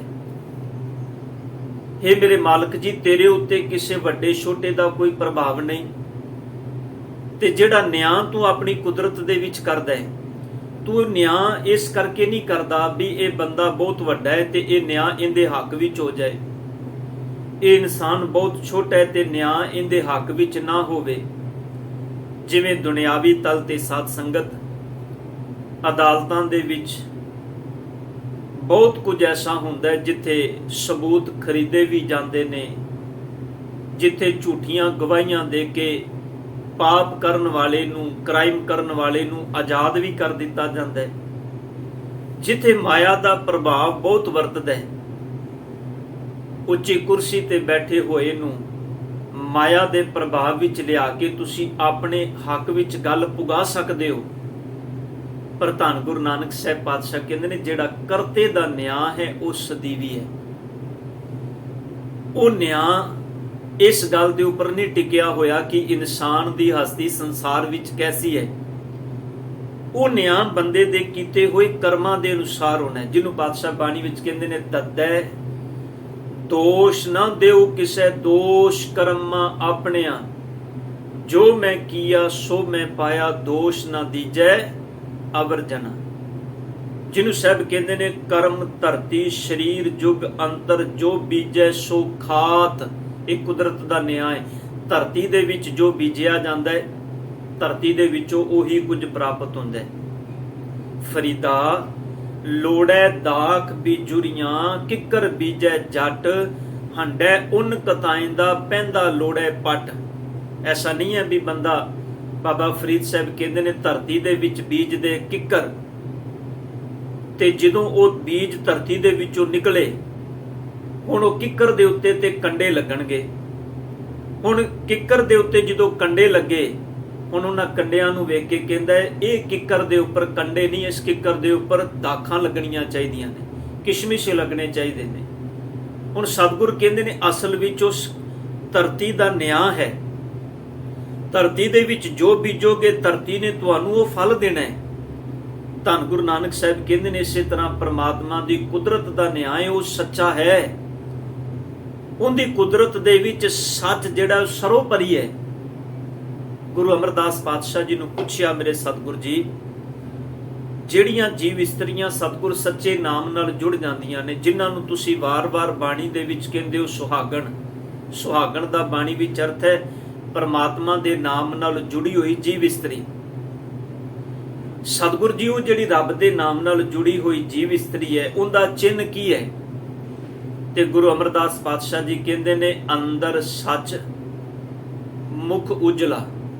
ਉਹਦੇ ਅੰਦਰ ਸੱਚ ਹੋਏਗਾ। ਧਿਆਨ ਦੇਣਾ ਸਾਧ ਸੰਗਤ, ਇਹਨੂੰ ਗੁਰੂ ਅਰਜਨ ਸਾਹਿਬ ਕਹਿੰਦੇ ਨੇ ਜੇ ਤੇਰੇ ਜੀਵਨ ਦੀ ਰਹਿਤ ਕੁਝ ਹੋਰ ਹੈ ਤੇ ਤੂੰ ਕਰ ਕੁਝ ਹੋ ਰਿਹਾ ਹੈ, ਤੇਰੇ ਅੰਦਰ ਕੁਝ ਹੋਰ ਹੈ, ਤੇ ਸਤਿਗੁਰ ਕਹਿੰਦੇ ਨੇ ਫਿਰ ਰਹਿਤ ਅਵਰ ਕਸ਼ ਅਵਰ ਕਮਾਵਤ, ਮਨ ਨਹੀਂ ਪ੍ਰੀਤ ਮੁਖੋਂ ਗੰਢ ਲਾਵਤ। ਸਾਹਿਬ ਕਹਿੰਦੇ ਨੇ ਮਨ ਵਿੱਚ ਪ੍ਰੀਤ ਨਹੀਂ ਹੈ, ਮਨ ਵਿੱਚ ਗੁਰੂ ਨਾਲ ਪਿਆਰ ਨਹੀਂ ਹੈ, ਪਰ ਮੁਖ ਤੋਂ ਗੱਲਾਂ ਬੜੀਆਂ ਉੱਚੀਆਂ ਕਰਦਾ ਹੈ। ਮੁਖ ਤੋਂ ਪਿਆਰ ਦੀਆਂ, ਰੱਬ ਨਾਲ ਮਿਲਾਪ ਦੀਆਂ ਗੱਲਾਂ ਬਹੁਤ ਉੱਚੀਆਂ ਕਰਦਾ ਹੈ, ਪਰ ਹਿਰਦੇ ਵਿੱਚੋਂ ਪ੍ਰੀਤ ਨਹੀਂ ਹੈ। ਮਨ ਨਹੀਂ ਪ੍ਰੀਤ ਮੁਖੋਂ ਗੰਢ ਲਾਵਤ। ਪਰ ਸਾਹਿਬ ਕਹਿੰਦੇ ਨੇ ਜਾਣਨ ਹਾਰ ਪ੍ਰਭੂ ਪ੍ਰਬੀਨ, ਉਹ ਜਿਹੜਾ ਪ੍ਰਭੂ ਪਰਮਾਤਮਾ ਤੇਰੇ ਅੰਦਰ ਨੂੰ ਜਾਣਦਾ ਹੈ। ਕਿਉਂਕਿ ਉਹ ਤੇ ਘਟ ਕੇ ਅੰਤਰ ਕੀ ਜਾਣਤ, ਉਹ ਤੇ ਤੇਰੇ ਅੰਦਰ ਬੈਠਾ ਹੋਇਆ ਹੈ, ਉਹ ਜੋਤ ਰੂਪ ਵਿੱਚ ਤੇਰੇ ਅੰਦਰ ਵਰਤਦਾ ਹੈ। ਤੇ ਸਤਿਗੁਰ ਕਹਿੰਦੇ ਨੇ ਜਿੰਦਾ ਅੰਸ਼ ਤੇਰੇ ਅੰਦਰ ਹੈ, ਜਿੰਦੇ ਕਰਕੇ ਤੂੰ ਸੰਸਾਰ ਵਿੱਚ ਵਿਚਰ ਰਿਹਾ, ਕਰਮ ਕਰ ਰਿਹਾ, ਉਹਦੇ ਅੰਸ਼ ਤੋਂ ਤੂੰ ਕਿਵੇਂ ਲੁਕਾ ਸਕਣਾ ਹੈ? ਉਹਦੇ ਅੰਸ਼ ਤੋਂ ਤੂੰ ਕਿਵੇਂ, ਸੱਚ ਤੋਂ ਤੂੰ ਕਿਵੇਂ? ਜਦੋਂ ਅਸੀਂ ਸਾਧ ਸੰਗਤ ਕੁਝ ਜੀਵਨ ਦੇ ਅੰਦਰ ਮਾੜਾ ਕਰਮ ਕਰਦੇ ਆ ਨਾ, ਤੇ ਸਾਡੇ ਅੰਦਰੋਂ ਸਾਨੂੰ ਇੱਕ ਵਾਰ-ਵਾਰ ਹਲੂਣਾ ਮਿਲਦਾ ਹੈ। ਉਹ ਜਿਹੜਾ ਸਾਨੂੰ ਅੰਦਰੋਂ ਹਲੂਣਾ ਮਿਲਦਾ ਨਾ ਮਾੜਾ ਕਰਮ ਕੀਤਿਆਂ, ਉਹ ਪ੍ਰਮਾਤਮਾ ਦੀ ਜੋਤ ਸਾਨੂੰ ਹਲੂਣਾ ਦਿੰਦੀ ਏ। ਉਹ ਸਾਨੂੰ ਵਾਰ-ਵਾਰ ਵਿਵੇਕ ਬੁੱਧ ਵਿੱਚ ਜੀਣ ਲਈ ਕਹਿੰਦੀ ਏ। ਪਰ ਇਹ ਸਾਡਾ ਸੁਭਾਅ ਹੈ ਵੀ ਅਸੀਂ ਉਸ ਗੱਲ ਨੂੰ ਸੁਣਦੇ ਨਹੀਂ। ਅਸੀਂ ਹਉਮੈ ਦੇ ਪਰਦੇ ਪਾਏ ਹੋਏ ਨੇ, ਅਸੀਂ ਝੂਠ ਦੇ ਪਰਦੇ ਵਿੱਚ ਜੀ ਰਹੇ ਹਾਂ, ਜਿਹਨੂੰ ਸਾਹਿਬ ਕਹਿੰਦੇ ਨੇ ਕਿਵ ਸਚਿਆਰਾ ਹੋਈਐ ਕਿਮ ਕੂੜੈ ਟੁੱਟੈ ਪਾਲ। ਸਤਿਗੁਰੇ ਕੂੜ ਦੀ ਪਾਲ ਕਿਵੇਂ ਟੁੱਟੇਗੀ? ਤੇ ਬਾਬਾ ਨਾਨਕ ਜੀ ਕਹਿੰਦੇ ਨੇ ਉਹਦੇ ਲਈ ਤੈਨੂੰ ਹੁਕਮ ਵਿੱਚ ਚੱਲਣਾ ਪਏਗਾ। ਹੁਣ ਸਤਿਗੁਰ ਕਹਿੰਦੇ ਨੇ ਉਹ ਸਾਹਿਬ ਸਾਚਾ ਹੈ, ਉਹਦਾ ਨਿਆਂ ਸੱਚਾ ਹੈ। ਸਾਚਾ ਸਾਹਿਬ ਸਾਚ ਨਾਏ ਭਾਖਿਆ ਭਾਉ ਅਪਾਰ। ਉਹਦੀ ਜਿਹੜੀ ਭਾਖਿਆ ਹੈ, ਬੋਲੀ ਹੈ, ਸਤਿਗੁਰ ਕਹਿੰਦੇ ਨੇ ਭਾਉ ਵਾਲੀ ਹੈ। ਭਾਉ ਦਾ ਇੱਥੇ ਅਰਥ ਹੈ ਪ੍ਰੇਮ। ਧਿਆਨ ਦੇਣੇ, ਇਹਨੂੰ ਭੋ ਸ਼ਬਦ ਨਹੀਂ ਪੜ੍ਹਨਾ। ਜੇ ਭੋ ਪੜਾਂਗੇ ਤੇ ਅਰਥ ਚੇਂਜ ਹੋ ਜਾਣਗੇ, ਤਬਦੀਲ ਹੋ ਜਾਣਗੇ, ਕਿਉਂਕਿ ਭੋ ਦਾ ਅਰਥ ਹੁੰਦਾ ਹੈ ਡਰ, ਭਾਉ ਦਾ ਅਰਥ ਹੁੰਦਾ ਹੈ ਪ੍ਰੇਮ। ਉਹਦੀ ਜਿਹੜੀ ਬੋਲੀ ਹੈ ਸਤਿਗੁਰ ਕਹਿੰਦੇ ਨੇ ਉਹ ਪ੍ਰੇਮ ਵਾਲੀ ਹੈ ਤੇ ਬੜੀ ਅਪਾਰ ਹੈ, ਜਿਹਨੂੰ ਗੁਰੂ ਗ੍ਰੰਥ ਸਾਹਿਬ ਪਾਤਸ਼ਾਹ ਜੀ ਕਹਿੰਦੇ ਨੇ ਮਿੱਠ ਬੋਲੜਾ ਜੀ ਹਰ ਸੱਜਣ ਸੁਆਮੀ ਮੋਰਾ। ਗੁਰੂ ਅਰਜਨ ਸਾਹਿਬ ਕਹਿੰਦੇ ਨੇ ਮੇਰਾ ਜਿਹੜਾ ਮਾਲਕ ਹੈ, ਮੋਰਾ ਦਾ ਭਾਵੇਂ ਮੇਰਾ ਜਿਹੜਾ ਮਾਲਕ ਹੈ ਉਹ ਬੜਾ ਮਿੱਠ ਬੋਲੜਾ ਹੈ। ਹਉ ਸੰਭਲ ਥੱਕੀ ਜਿਉ ਕਦੇ ਨਾ ਬੋਲੇ ਕੋੜਾ। ਮੈਂ ਬੜਾ ਯਤਨ ਕਰਕੇ ਵੇਖ ਲਿਆ, ਪਰ ਸੱਚ ਇਹ ਹੈ ਉਹ ਵਾਰ-ਵਾਰ ਮੈਂ ਉਹਨੂੰ ਟਣਕਾ ਕੇ ਖਣਕਾ ਕੇ ਵੇਖਿਆ, ਵਾਰ-ਵਾਰ ਉਹਨੂੰ ਪਰਖ ਕੇ ਵੇਖਿਆ, ਪਰ ਸਤਿਗੁਰ ਕਹਿੰਦੇ ਨੇ ਕਦੀ ਕੋੜਾ ਬੋਲਦਾ ਹੀ ਨਹੀਂ। ਕੋੜਾ ਬੋਲ ਨਾ ਜਾਣੈ ਪੂਰਨ ਭਗਵਾਨੈ, ਔਗਣ ਕੋ ਨਾ ਚਿਤਾਰੇ। ਸਤਿਗੁਰ ਕਹਿੰਦੇ ਨੇ ਉਹਦਾ ਸੁਭਾਅ ਐਸਾ ਹੈ, ਔਗਣਾਂ ਨੂੰ ਚਿਤਾਰਦਾ ਵੀ ਨਹੀਂ। ਜਦੋਂ ਕੋਈ ਉਹਦੀ ਸ਼ਰਨ ਵਿੱਚ ਆ ਜਾਂਦਾ ਉਹ ਸਾਰੇ ਔਗਣ ਭੁਲਾ ਕੇ ਕਹਿੰਦਾ ਤੂੰ ਆ। ਜੇ ਇਸ ਵਕਤ ਵੀ ਆ ਗਿਆ ਤੇ ਮੇਰੇ ਹੁਕਮ ਨੂੰ, ਮੇਰੀ ਗੱਲ ਨੂੰ, ਮੇਰੇ ਬਚਨਾਂ ਨੂੰ ਸਵੀਕਾਰ ਲੈ ਆਪਣੇ ਜੀਵਨ ਦੇ ਅੰਦਰ। ਪਾਤਸ਼ਾਹ ਜੀ ਕਹਿੰਦੇ ਨੇ ਬੰਦੇ ਦਾ ਸੁਭਾਅ ਹੈ, ਇਹ ਆਪਣੇ ਸੁਭਾਅ ਦਾ ਤਿਆਗ ਨਹੀਂ ਕਰਨਾ ਚਾਹੁੰਦਾ, ਇਹ ਆਪਣੇ ਸੁਭਾਅ ਵਿੱਚ ਜੀਣਾ ਚਾਹੁੰਦਾ। ਤਾਂ ਹੀ ਸਤਿਗੁਰ ਕਹਿੰਦੇ ਨੇ ਇਹ ਕਰਦਾ ਕਿ ਇਹ ਮੁਖ ਝੂਠ ਬਿਬੂਖਨ ਸਾਰੰਗ, ਤ੍ਰੈਪਾਲ ਤਿਹਾਲ ਵਿਚਾਰੰ, ਗਲਮਾਲਾ ਤਿਲਕ ਲਿਲਾਟੰ, ਦੋਇ ਧੋਤੀ ਬਸਤਰ ਕਪਾਟੰ, ਜੇ ਜਾਨਸ ਬ੍ਰਹਮੰ ਕਰਮੰ, ਸਭ ਫੋਕਟ ਨਿਸ਼ਚਰ ਕਰਮੰ। ਸਭ ਕਹਿੰਦੇ ਨੇ ਬਾਹਰੋਂ ਯਤਨ ਕਰ ਕਰਕੇ ਦਿਖਾ ਰਿਹਾ, ਬਾਹਰ ਦੇ ਭੇਖ ਬੜੇ ਉੱਚੇ ਨੇ, ਪਰ ਸਤਿਗੁਰ ਕਹਿੰਦੇ ਨੇ ਜੇ ਤੂੰ ਇਹ ਗੱਲ ਜਾਣ ਲੈ ਨਾ, ਜੇ ਜਾਨਸ ਬ੍ਰਹਮੰ ਕਰਮੰ, ਜੇ ਤੈਨੂੰ ਪ੍ਰਮਾਤਮਾ ਦੇ ਕਰਮਾਂ ਦੀ ਬਖਸ਼ਿਸ਼ ਦੀ, ਉਹਦੇ ਹੁਕਮ ਦੀ ਸੋਝੀ ਆ ਜਾਏ, ਤੈਨੂੰ ਪਤਾ ਲੱਗ ਜਾਏਗਾ ਸਭ ਫੋਕਟ ਨਿਸ਼ਚਰ ਕਰਮੰ। ਇਹ ਸਾਰੇ ਕਰਮ ਜਿਹੜੇ ਮੈਂ ਕਰ ਰਿਹਾ, ਸ਼ਬਦਾਂ ਨੂੰ ਸ਼ਿੰਗਾਰ ਕੇ ਬੋਲਣਾ, ਪਰ ਅੰਦਰ ਉਹ ਨਾ ਹੋਣਾ। ਗੁਰੂ ਨਾਨਕ ਪਾਤਸ਼ਾਹ ਕਹਿੰਦੇ ਨੇ ਉਸ ਦੀ ਬੋਲੀ ਬੜੀ ਮਿੱਠੀ ਹੈ। ਨਾਨਕ ਫਿੱਕੈ ਬੋਲੇ ਤਨ ਮਨ ਫਿੱਕਾ ਹੋਏ, ਫਿੱਕੋ ਫਿੱਕਾ ਸਤੀਐ, ਫਿੱਕੇ ਫਿੱਕੀ ਸੋਏ, ਫਿੱਕਾ ਦਰਗਾ ਸਟੀਐ, ਮੂੰਹ ਥੁੱਕਾਂ ਫਿੱਕੇ ਪਾਏ। ਪਾਤਸ਼ਾਹ ਕਹਿੰਦੇ ਨੇ ਜਿਹੜਾ ਫਿੱਕਾ ਬੋਲਣ ਵਾਲਾ ਏ ਉਹ ਪਰਮਾਤਮਾ ਦੀ ਦਰਗਾਹ ਵਿੱਚ, ਰੱਬ ਦੇ ਘਰ ਵਿੱਚ ਪ੍ਰਵਾਨ ਨਹੀਂ ਹੈ। ਇਸ ਕਰਕੇ ਸਤਿਗੁਰ ਕਹਿੰਦੇ ਨੇ ਜਿੱਥੇ ਕਰਤੇ ਦੀ ਬੋਲੀ ਭਾਉ ਹੈ, ਮਿੱਠੀ ਹੈ, ਉੱਥੇ ਕਰਤੇ ਦੇ ਨਾਲ ਜੁੜ ਕੇ ਤੂੰ ਵੀ ਆਪਣੀ ਬੋਲੀ ਦੇ ਵਿੱਚ ਪ੍ਰੇਮ ਪੈਦਾ ਕਰ, ਤੂੰ ਵੀ ਆਪਣੀ ਬੋਲੀ ਦੇ ਵਿੱਚ ਪਿਆਰ ਪੈਦਾ ਕਰ। ਜੇ ਤੇਰੀ ਬੋਲੀ ਦੇ ਵਿੱਚ ਪਿਆਰ ਆ ਜਾਏਗਾ, ਸੱਚ ਜਾਣੀ ਫਿਰ ਤੇਰੇ ਜੀਵਨ ਦੇ ਵਿੱਚ ਪਿਆਰ ਆ ਜਾਏਗਾ, ਫਿਰ ਤੇਰੇ ਹਰ ਕਰਮ ਵਿੱਚ ਪਿਆਰ ਆ ਜਾਏਗਾ। ਔਰ ਪ੍ਰਮਾਤਮਾ ਨੂੰ ਮਿਲਣ ਦੀ ਜੁਗਤ ਇਹੀ ਹੈ। ਗੁਰੂ ਗੋਬਿੰਦ ਸਿੰਘ ਪਾਤਸ਼ਾਹ ਕਹਿੰਦੇ ਨੇ ਜਿਨ ਪ੍ਰੇਮ ਕੀਓ ਤਿਨ ਹੀ ਪ੍ਰਭ ਪਾਇਓ, ਪ੍ਰੇਮ ਪਟੋਲਾ ਤੈਂ ਸ਼ੈ ਦਿੱਤਾ ਢੱਕਣ ਕੂਪਤ ਮੇਰੀ। ਸਤਿਗੁਰੂ ਜੀ ਤੂੰ ਮੈਨੂੰ ਪ੍ਰੇਮ ਦਾ ਕੱਪੜਾ ਦੇ ਦਿੱਤਾ ਮੇਰੀ ਪੱਤ ਢੱਕਣ ਦੇ ਲਈ। ਧੰਨ ਗੁਰੂ ਨਾਨਕ ਸਾਹਿਬ ਕਹਿੰਦੇ ਨੇ ਭਾਖਿਆ ਪਾਉ ਅਪਾਰ, ਫਿਰ ਆਖੇ ਮੰਗੇ। ਆਖਦਾ ਹੈ, ਮੰਗਦਾ ਹੈ, ਦੇਹ ਦੇਹ। ਸਤਿਗੁਰੂ ਜੀ ਮੈਨੂੰ ਆ ਵੀ ਦਾਤ ਦੇ, ਮੈਨੂੰ ਉਹ ਵੀ ਦਾਤ ਦੇ। ਧਿਆਨ ਦੇਣਾ, ਜਦੋਂ ਅਸੀਂ ਗੁਰੂ ਦੀ ਸ਼ਰਨ ਵਿੱਚ ਆਨੇ ਆ, ਗੁਰੂ ਕੋਲ ਮੰਗਨੇ ਆ ਨਾ ਕਿ ਮੇਰੇ ਮਾਲਕ ਜੀ ਮੈਨੂੰ ਆਹ ਦਾਤ ਚਾਹੀਦੀ, ਮੈਨੂੰ ਆਹ ਦਾਤ ਦੇ, ਮੈਨੂੰ ਆਹ ਮੇਰੇ ਤੇ ਬਖਸ਼ਿਸ਼ ਕਰ, ਮੇਰੇ ਜੀਵਨ ਦਾ ਆਹ ਕੰਮ ਪੂਰਾ ਹੋ ਜਾਏ, ਮੇਰਾ ਕਾਰੋਬਾਰ ਸਫਲਾ ਹੋ ਜਾਏ। ਕਿੰਨਾ ਕੁਝ ਗੁਰੂ ਦੇ ਚਰਨ ਆਖੇ, ਆਖਦੇ ਹਾਂ, ਮੰਗੇ, ਮੰਗਦੇ ਹਾਂ, ਦੇਹ ਦੇਹ। ਤੇ ਸਤਿਗੁਰ ਕਹਿੰਦੇ ਨੇ ਉਹ ਮਾਲਕ ਇੰਨਾ ਵੱਡਾ ਦਾਤਾ ਹੈ, ਦਾਤ ਕਰੇ ਦਾਤਾ, ਉਹ ਸਾਰਿਆਂ ਨੂੰ ਦਾਤਾਂ ਦੇ ਰਿਹਾ ਹੈ, ਵੰਡੀ ਜਾ ਰਿਹਾ ਹੈ। ਉਹਦਾ ਸੁਭਾਅ ਹੈ ਜਿਵੇਂ ਇੱਕ ਪਿਤਾ, ਉਹਦੇ ਸਾਹਮਣੇ ਜੇ ਉਹਦਾ ਨਲਾਇਕ ਪੁੱਤਰ ਵੀ ਆ ਕੇ ਕੁਝ ਸੰਸਾਰਿਕ ਚੀਜ਼ ਮੰਗਦਾ ਹੈ, ਤੇ ਪਿਤਾ ਦਾ ਤੇ ਸੁਭਾਅ ਹੈ, ਉਹਦੇ ਅੰਦਰ ਤੇ ਭਾਵਨਾ ਹੈ, ਉਹਦੇ ਅੰਦਰ ਤੇ ਦਇਆ ਹੈ, ਉਹ ਆਪਣੇ ਪੁੱਤਰਾਂ ਦੇ ਅੰਦਰ ਫਰਕ ਨਹੀਂ ਕਰਦੇ। ਇੱਕ ਸਮਾਂ ਹੁੰਦਾ ਹੈ ਜਦੋਂ ਤੱਕ ਉਹ ਆਪਣੇ ਪੁੱਤਰਾਂ ਦੇ ਅੰਦਰ ਫਰਕ ਨਹੀਂ ਕਰਦਾ, ਉਹ ਯਤਨ ਕਰਦਾ ਹੈ ਵੀ ਇਹਨੂੰ ਮੈਂ ਦੇਵਾਂ ਸਭ ਕੁਝ, ਪਰ ਇਹਨੂੰ ਸੋਝੀ ਆ ਜਾਏ। ਪਰ ਧਿਆਨ ਦੇਣਾ, ਸਾਹਿਬ ਕਹਿੰਦੇ ਨੇ ਜਦੋਂ ਅਖੀਰ ਤੱਕ ਨਹੀਂ ਸੋਝੀ ਆਂਦੀ, ਫਿਰ ਧੰਨ ਗੁਰੂ ਨਾਨਕ ਪਾਤਸ਼ਾਹ ਕਹਿੰਦੇ ਨੇ ਜਿਹੜੇ ਇਹੋ ਜਿਹੇ ਕੱਚੇ ਨੇ ਨਾ, ਜਿਹੜੇ ਇਹੋ ਜਿਹੇ ਖੋਟੇ ਨੇ, ਖੋਟੇ ਸੱਚੀ ਦਰਗਾਹ ਸੁਟੀਆਂ ਕਿਸ ਆਗੇ ਕਰੇ ਪੁਕਾਰ। ਪਾਤਸ਼ਾਹ ਜੀ ਕਹਿੰਦੇ ਨੇ ਫਿਰ ਖੋਟਿਆਂ ਨੂੰ ਬਾਰ-ਬਾਰ ਸਟਿਆ ਜਾਂਦਾ ਹੈ। ਸੱਚੇ ਗੁਰੂ ਦੇ ਚਰਨਾਂ ਵਿੱਚ ਹੁੰਦੇ ਨੇ ਤੇ ਖੋਟੇ ਬਾਹਰ ਹੁੰਦੇ ਨੇ। ਪਰ ਜੇ ਫਿਰ ਵੀ ਖੋਟ ਕਮਾਉਣ ਵਾਲੇ ਨੂੰ ਸੋਝੀ ਆ ਜਾਏ ਵੀ ਸਤਿਗੁਰ ਮੈਂ ਕਿੱਧਰ ਜਾਵਾਂ, ਤੇ ਮਾਲਕ ਕਿਰਪਾ ਕਰਦਾ ਉਹਨੂੰ ਫਿਰ ਆਪਣੀ ਗਲਵਕੜੀ ਵਿੱਚ ਲੈ ਲੈਂਦਾ ਹੈ। ਸਤਿਗੁਰ ਖੋਟਿਆਂ ਖਰੇ ਕਰੇ ਸ਼ਬਦ ਸਵਾਰਨ ਹਾਰ। ਗੁਰੂ ਖੋਟਿਆਂ ਨੂੰ ਵੀ ਖਰੇ ਕਰਨ ਵਾਲਾ ਹੈ। ਧੰਨ ਗੁਰੂ ਨਾਨਕ ਪਾਤਸ਼ਾਹ ਕਹਿੰਦੇ ਨੇ ਭਾਖਿਆ ਭਾਉ ਅਪਾਰ, ਆਖੇ ਮੰਗੇ ਦੇਹ ਦੇਹ, ਦਾਤ ਕਰੇ ਦਾਤਾਰ। ਫਿਰ ਸਤਿਗੁਰ ਨੇ ਅੱਗੇ ਬੜਾ ਪਿਆਰਾ ਸਵਾਲ ਕੀਤਾ, ਫੇਰ ਕਿ ਅੱਗੇ ਰੱਖੀਏ। ਇੱਥੇ ਸ਼ਬਦ ਕੱਕੇ ਨੂੰ ਸਿਹਾਰੀਏ। ਆਪ ਵਿੱਚੋਂ ਜਿਨ੍ਹਾਂ ਨੇ ਮੁਹਾਰਨੀ ਪੜ੍ਹੀ ਹੋਏਗੀ ਉਹਨਾਂ ਨੂੰ ਪਤਾ ਹੋਏਗਾ ਇਹਨੂੰ ਕੀ ਸ਼ਬਦ ਨਹੀਂ ਪੜ੍ਹਨਾ ਜਾਂ ਕੀ ਸ਼ਬਦ ਨਹੀਂ ਪੜ੍ਹਨਾ। ਇਹਨੂੰ ਥੋੜਾ ਜਿਹਾ ਸ਼ੋਰਟ ਵਿੱਚ, ਫੇਰ ਕਿ ਅੱਗੇ ਰੱਖੀਏ ਜਿਤ ਦਿਸੈ ਦਰਬਾਰ। ਸਤਿਗੁਰ ਜਦੋਂ ਮੈਂ ਤੇਰੇ ਸਾਹਮਣੇ ਖੜਾ ਹਾਂ, ਮੈਂ ਉਹ ਕਿਹੜੀ ਦਾਤ ਰੱਖਾਂ ਸਤਿਗੁਰ, ਜਿਸ ਦਾਤ ਨੂੰ ਰੱਖਣ ਦੇ ਨਾਲ ਮੇਰੀ ਤੇਰੇ ਦਰਬਾਰ ਵਿੱਚ ਪਤ ਰਹਿ ਜਾਏ, ਕਿਉਂਕਿ ਦਾਤਾਂ ਤੇਰੀਆਂ ਨੇ। ਖਿਆਲ ਕਰਿਓ, ਇਸੇ ਕਰਕੇ ਸਤਿਗੁਰ ਨੇ ਕਿਰਪਾ ਕੀਤੀ ਬਾਣੀ ਦੇ ਅੰਦਰ ਬਾਹਰ ਮੁਖੀ ਦਾਨ ਪੁੰਨ ਕਰਨ ਵਾਲਾ ਬੰਦਾ, ਬਾਹਰ ਮੁਖੀ ਪੂਜਾ ਅਰਚਾ ਕਰਨ ਵਾਲਾ ਬੰਦਾ, ਇਨਸਾਨ ਉਹ ਕਦੇ ਵੀ ਪ੍ਰਮਾਤਮਾ ਦੇ ਚਰਨਾਂ ਦੇ ਵਿੱਚ ਪੂਰਨ ਤੌਰ ਤੇ ਪ੍ਰਵਾਨ ਨਹੀਂ ਹੋ ਸਕਦਾ। ਕਿਉਂ? ਕਿਉਂਕਿ ਉਹ ਜੀਵਨ ਦੇ ਸਿਰਫ ਇੱਕ ਪੱਖ ਨੂੰ ਲੈ ਕੇ ਚੱਲਿਆ। ਉਹ ਦਾਨ ਪੁੰਨ ਤੇ ਕਰ ਰਿਹਾ ਹੈ, ਪਰ ਉਹ ਆਪਣੀ ਕੀਤੀ ਕਿਰਤ ਵੱਲ ਨਹੀਂ ਵੇਖਣਾ ਚਾਹੁੰਦਾ ਵੀ ਜਿਹੜੀ ਕਿਰਤ ਮੈਂ ਕਰ ਰਿਹਾ ਚੰਗੀ ਹੈ ਕਿ ਮਾੜੀ ਹੈ। ਗੁਰੂ ਕਹਿੰਦਾ ਸੁਕ੍ਰਿਤ ਕਰ ਕਰ ਲੀਜੈ ਰੇ ਮਨ। ਹੁਣ ਜੇ ਮੈਂ ਪਾਪ ਕੀਤਾ, ਮਾੜੇ ਕਰਮ ਕੀਤੇ ਨੇ, ਕਈਆਂ ਦਾ ਹੱਕ ਖਾਧਾ ਤੇ ਖਾ ਕੇ ਮੈਂ ਦਾਨ ਦੇ ਕੇ ਆਖਾਂ ਵੀ ਮੇਰਾ ਗੁਰੂ ਦੇ ਘਰ ਵਿੱਚ ਨਾਮ ਨਾ ਹੋ ਜਾਏ, ਮੇਰੀ ਗੁਰੂ ਦੇ ਚਰਨਾਂ ਵਿੱਚ ਪਤ ਰਹਿ ਜਾਏ, ਸਤਿਗੁਰ ਕਹਿੰਦੇ ਨੇ ਨਹੀਂ, ਤੈਨੂੰ ਪਹਿਲੋਂ ਆਪਣੀ ਕਿਰਤ ਦਾ ਕਰਮ ਜਿਹੜੀ ਕਰਮ ਤੂੰ ਕਰ ਰਿਹਾ, ਤੈਨੂੰ ਆਪਣਾ ਪਹਿਲੋਂ ਸੁਭਾਅ ਬਦਲਣਾ ਪਏਗਾ, ਤੈਨੂੰ ਆਪਣੀ ਕਿਰਤ ਦੇ ਅੰਦਰੋਂ ਮੈਲ ਕੱਢਣੀ ਪਏਗੀ।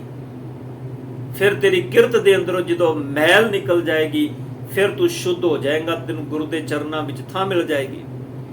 ਪਰ ਸਾਹਿਬ ਕਹਿੰਦੇ ਨੇ ਬਦਲਣਾ ਨਹੀਂ ਚਾਹੁੰਦਾ, ਇਹ ਬਾਹਰ ਮੁਖੀ, ਕਿਉਂਕਿ ਇਹ ਜਿੰਨੇ ਕਰਮ ਸਨ ਇਹ ਧਰਮ ਦੇ ਪੁਜਾਰੀ ਦੇ ਪੈਦਾ ਕੀਤੇ ਹੋਏ ਕਰਮ ਸਨ। ਬ੍ਰਾਹਮਣ ਕਹਿੰਦਾ ਸੀ ਦਾਨ ਕਰੋ, ਤੁਹਾਨੂੰ ਰੱਬ ਦੇ ਘਰ ਵਿੱਚ ਥਾਂ ਮਿਲੇਗੀ, ਪਰ ਪੂਜਾ ਕਰਨ ਲੱਗਿਆ ਉਹ ਨਹੀਂ ਸੀ ਕਹਿੰਦਾ ਤੁਸੀਂ ਪੂਜਾ ਕਰੋ, ਪਰ ਇਸ ਢੰਗ ਨਾਲ ਧਾਰਮਿਕ ਗ੍ਰੰਥਾਂ ਨੂੰ ਪੜ੍ਹੋ ਤੇ ਸਮਝੋ। ਪੂਜਾ ਕਰਨ ਲਈ ਕਹਿੰਦਾ ਸੀ ਤੁਸੀਂ ਮੇਰੇ ਕੋਲ ਆਓ, ਤੁਹਾਡੀ ਪੂਜਾ ਮੈਂ ਕਰਾਂਗਾ, ਪਰ ਉਹਦੇ ਬਦਲੇ ਵਿੱਚ ਮੈਨੂੰ ਦਾਨ ਦਿਓ। ਇਹੀ ਕਾਰਨ ਹੈ ਬ੍ਰਾਹਮਣ ਨੇ 6 ਕਰਮ ਆਪਣੇ ਕੋਲ ਰੱਖੇ ਸਨ, ਦਾਨ ਦੇਣਾ, ਲੈਣਾ, ਪੂਜਾ ਕਰਨੀ, ਕਰਾਣੀ। ਇਹ ਕਿਵੇਂ ਕਰਨੀ ਹੈ, ਕਿਵੇਂ ਕਰਾਣੀ ਹੈ, ਦਾਨ ਕਿਹਨੂੰ ਦੇਣਾ ਹੈ, ਕੀ ਦੇਣਾ ਹੈ, ਇਹ ਸਭ ਧਰਮ ਦੇ ਪੁਜਾਰੀ ਨੇ ਆਪਣੇ ਹੱਥ ਵਿੱਚ ਰੱਖਿਆ ਸੀ। ਗੁਰੂ ਨਾਨਕ ਪਾਤਸ਼ਾਹ ਕਹਿੰਦੇ ਨੇ ਨਹੀਂ, ਫੇਰ ਕੇ ਅੱਗੇ ਰੱਖੀ ਹੈ ਜਿਤ ਦਿਸੈ ਦਰਬਾਰ। ਸਤਿਗੁਰ ਸਾਰੀਆਂ ਦਾਤਾਂ ਤੇ ਤੇਰੀਆਂ ਦਿੱਤੀਆਂ ਹੋਈਆਂ ਨੇ, ਮੈਂ ਤੇ ਸਿਰਫ ਇਹਨਾਂ ਦਾਤਾਂ ਨੂੰ ਵਰਤ ਰਿਹਾ, ਖੋਜ ਕੇ ਇਹਨਾਂ ਦੀ ਭਾਲ ਕਰਕੇ ਮੈਂ ਸਿਰਫ ਇਹਨਾਂ ਨੂੰ ਵਰਤ ਰਿਹਾ, ਤੇ ਮੈਂ ਤੁਹਾਡੇ ਚਰਨਾਂ ਦੇ ਵਿੱਚ ਕੀ ਰੱਖਾਂ ਵੀ ਆਖਾਂ ਵੀ ਮੇਰੀ ਤੁਹਾਡੇ ਚਰਨਾਂ ਵਿੱਚ ਪਤ ਰਹਿ ਜਾਏ। ਇਹ ਤੇ ਸਭ ਤੁਹਾਡੀਆਂ ਦਿੱਤੀਆਂ ਦਾਤਾਂ ਨੇ। ਪਰ ਖਿਆਲ ਕਰਿਓ, ਬੰਦਾ ਗੁਰੂ ਦੇ ਚਰਨਾਂ ਵਿੱਚ 4 ਦਮੜੇ ਰੱਖ ਕੇ ਇਹਨਾਂ ਹੰਕਾਰ ਵਿੱਚ ਆ ਜਾਂਦਾ ਹੈ। ਇਹ ਕਹਿੰਦਾ ਵੀ ਹੁਣ ਮੈਂ ਦਾਤਾਂ ਬਣ ਗਿਆ।